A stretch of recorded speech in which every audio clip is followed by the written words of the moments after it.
अस्सलाम वालेकुम वरहमतुल्लाहि वबरकातुहू। दोस्तों आउं आहियां अली हसन अब्बासी ऐं अव्हां जेकॾहिं मुंहिंजो चैनल पहिरियों दफ़ो ॾिसी ऐं ॿुधी रहिया आहियो त बराए महिरबानी मुंहिंजे चैनल खे सब्सक्राइब कंदा, बेल आइकन खे क्लिक कंदा ऐं जेकॾहिं मुंहिंजी ऑडियो पसंदि अचे त उनखे लाइक कंदा ऐं कमेंट बॉक्स में पंहिंजी राय खां आगाह कंदा।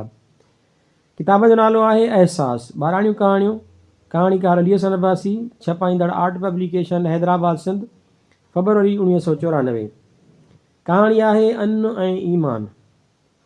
ऊंदहि विटिड़ण लॻी ऐं आहिस्ते आहिस्ते सोझिरो थींदो वियो। सुबुह जी थधिड़ी हवा जा झूटा निंड जे खुमारनि सां भरपूर हर अख में खुमार भरींदा थी विया। सिज जा किरण बि परे परे ताईं पंहिंजी रफ़्तार सां फैलिजण लॻा। हर को माण्हू उॿासियूं ॾींदो, अखियूं माटींदो, पंहिंजे पंहिंजे बिस्तरे तां उथंदो थी वियो। अमां त हमेशह मिड़नी खां सवेर उथी ॾुध विलोड़ींदी आहे। अॼु बि पंहिंजे मामूल मुताबिक़ अॻे उथी ॾुध जी चाॾीअ में मांधाणी फेराए रही हुई। मांधाणीअ खे हिकु टंगड़ो विढ़ियल हो जंहिंखे अमां तोड़े ॿियूं ॻोठ जूं ज़ाइफ़ूं नथ बि चवंदियूं आहिनि। अमां नथ खे अॻिते पोइते छिकियो थे त ॾुध जे चाॾीअ मां ॾाढो सुरीलो आवाज़ थिए निकितो। झू झू झू झू। लॻातार उन जी आवाज़ मां ईअं पिए मालूम थियो ॼण को गवैयो रियाज़ करे रहियो हुजे।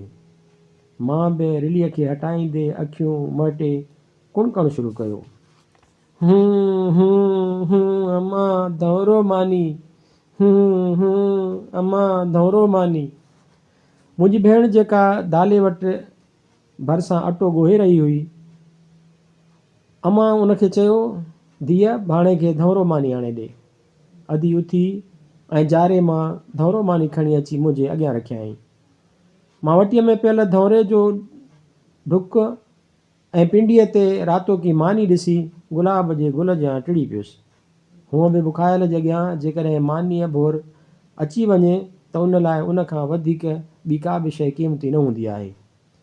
मां बि सॼी काइनात उन वटीअ में समायल सम्झी ऐं उन जी हर ख़ुशी पिंडीअ जे मथां झूमंदे ॾिठमि ऐं पोइ जल्दी जल्दी उन ख़ुशियुनि जो ज़ाइको चखण लाइ मानीअ जा टुकर भञंदो, उन ई ते धौरो खणंदो, वात में विझंदो, चॿाड़ींदो, पेट में उमाणींदो रहियुसि। जॾहिं मानी खाई मैदान साफ़ करे छॾियो तॾहिं अमां प्यार मां मिठी ॾींदे चयो, हाणे वञी रांदि खेॾ।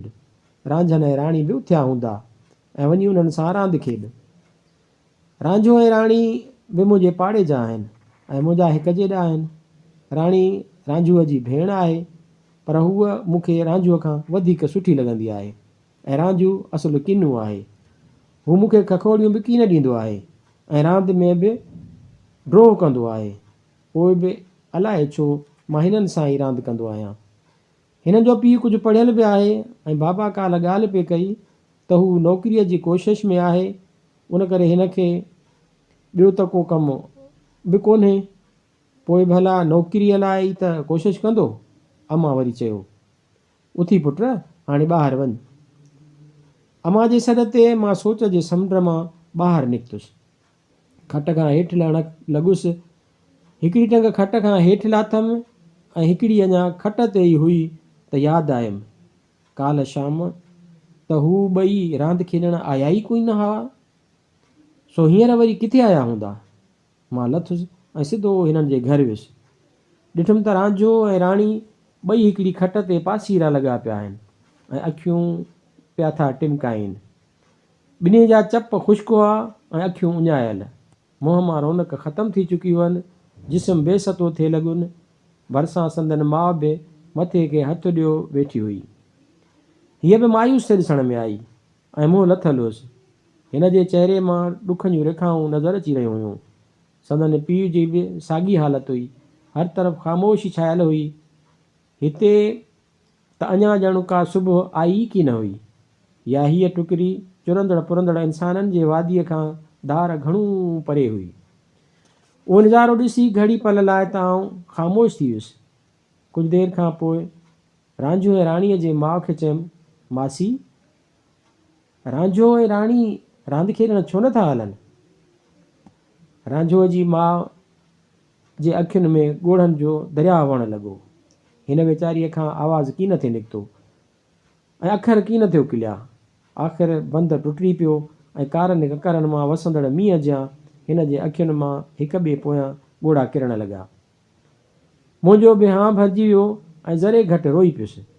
रोंदे चयाईं, पुट हलण अली मोहम्मद, काल्ह मंझंदि खां वठी मानीअ भोर कीन मिलियो अथनि। टियों वेलो थियो आहे त बुख ते आहिनि। घर में कुझु बि कीन आहे। कंहिंखां उधारो बि कीन था घुरूं त उनखे ॾींदासीं किथां। हिननि जे पीउ खे बि किथे नौकिरी कीन थी मिले। मासीअ जी उहा ॻाल्हि ॿुधी ऐं अजब कशमकश में पइजी वियुसि। बुख जी शिदत खां त पाण बि वाक़ुफ़ु हुअसि जो कुझु ॾींहं असां लाइ बि अहिड़ा आया हुआ, पर उहा ख़बर न हुअमि त के ॿार या माण्हू टे वक़्त बि बिना मानीअ जे गुज़ारींदा आहिनि ऐं पोइ पंहिंजे लॼ ऐं भरम जे ख़ातिर कंहिं अॻियां हथु कीन टंगींदा आहिनि ऐं न की कंहिंखे ॿुधाईंदा आहिनि। मां हेठि कंद करे वधीक कुझु चवण खां बग़ैर पोइ ते मोटियुसि। पंहिंजे घर आयुसि ऐं सॼी ॻाल्हि अम्मा खे करे ॿुधायमि। उते बाबो बि बीठो हो, जंहिं ॻाल्हि ॿुधी हिकु ऊन्हो साहु खंयो। अधी अटो ॻोहे चुल्हि ते रखियो। अम्मा उथी ऐं उहा अटे जी पाट खणी मूंसां गॾु हली। अम्मा ऐं मां रांझे ऐं राणीअ वारनि जे घर वियासीं ऐं पाट अटे जी वञी मासीअ खे ॾिनीसीं। अटो ॾिसी सभिनी जे मुंहं ते मुर्क अची वई ऐं मां बि हिननि सां ख़ुशीअ में शरीक थियण लाइ थोरो मुर्कियुसि।